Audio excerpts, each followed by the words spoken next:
आदमी यह देखकर डर गया कि वह मानो एक अनंत चक्र एंडलेस लूप में फंसा हुआ है। हर बार जब वह एग्जिट नंबर 8 की ओर जाता तो उसे वही गंजा आदमी मिलता, लेकिन जब उसने उससे बाहर निकलने का रास्ता पूछा तो उसका व्यवहार अजीब था। घबराकर वह पूरी ताकत से भागा, लेकिन चाहे जितना दौड़ता वह सबवे टनल से बाहर नहीं निकल सका। फिर से उस गंजे आदमी को देखकर उसने विपरीत दिशा में जाने का फैसला किया। वहां लगे साइन पर एग्जिट नंबर 0 लिखा था।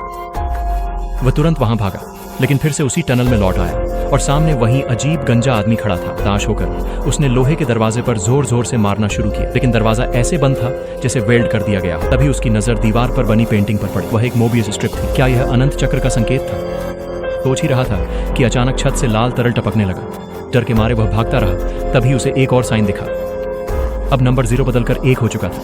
वहां कुछ नियम लिखे हुए थे। नियम 1, अगर कोई असामान्यता अनोमली दिखे तो तुरंत पीछे मुड़े। 2, अगर कोई असामान्यता न हो तो पीछे न मुड़े। 3, एग्जिट नंबर 8 से बाहर निकले। अब उसे समझ आया कि लाल तरल एक अनोमली था, इसलिए उसे दिशा बदलने की अनुमति मिली थी। अगर वह नियमों का पालन करता और नंबर 8 तक पहुंचता तो वह बाहर निकल सकता था। उसने ध्यान से निरीक्षण करना शुरू किया, हर जगह अनोमली ढूंढते हुए, यहाँ तक कि उसने अपने फोन से कोनों की तस्वीरें भी खींची, लेकिन फोन देखने पर सारी तस्वीरें धुंधली थीं। अब वह केवल अपनी याददाश्त पर भरोसा कर सकता था।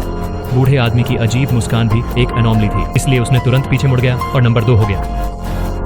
फिर जब वह गलियारे से गुजरा तो अचानक बच्चे के रोने की आवाज आई। आवाज अलमारी से आ रही थी, लेकिन जब उसने खोला तो वह खाली थी। जैसे ही वह राहत की सांस लेने वाला था, एक डरावनी आवाज सुनकर लगभग बेहोश हो गया।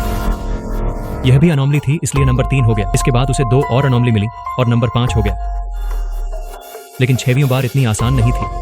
अचानक उसका फोन बजा। यकीन नहीं था कि यह अनोमली है या नहीं। उसने कॉल उठाई कि गर्लफ्रेंड ने बताया कि वह गर्भवती है और चाहती है कि वह आखिरी फैसला ले। उसे याद आया कि पहले मेट्रो में जब एक नशेड़ी ने एक माँ और उसके बच्चे को परेशान किया था तो कोई मदद करने की हिम्मत नहीं कर पाया, यहाँ तक कि उसने भी नहीं। उसने सोचा कि वह कभी अच्छा पिता नहीं बन सकता। इसी बीच उसने देखा कि उसकी गर्लफ्रेंड कोने पर उसका इंतजार कर रही है। वह उसकी ओर भागा, लेकिन अगले ही पल वह गायब हो गई। साइन बदलकर फिर से 0 हो गया। स्पष्ट था कि जो कुछ उसने अब भी अनुभव किया वह सब एक अनोमली था, लेकिन वह पीछे मुड़ने में नाकाम रहा। समझते ही कि उसकी सारी मेहनत बेकार हो गई है, वह टूट गया और जमीन पर गिरकर निराशा में तड़पने लगा।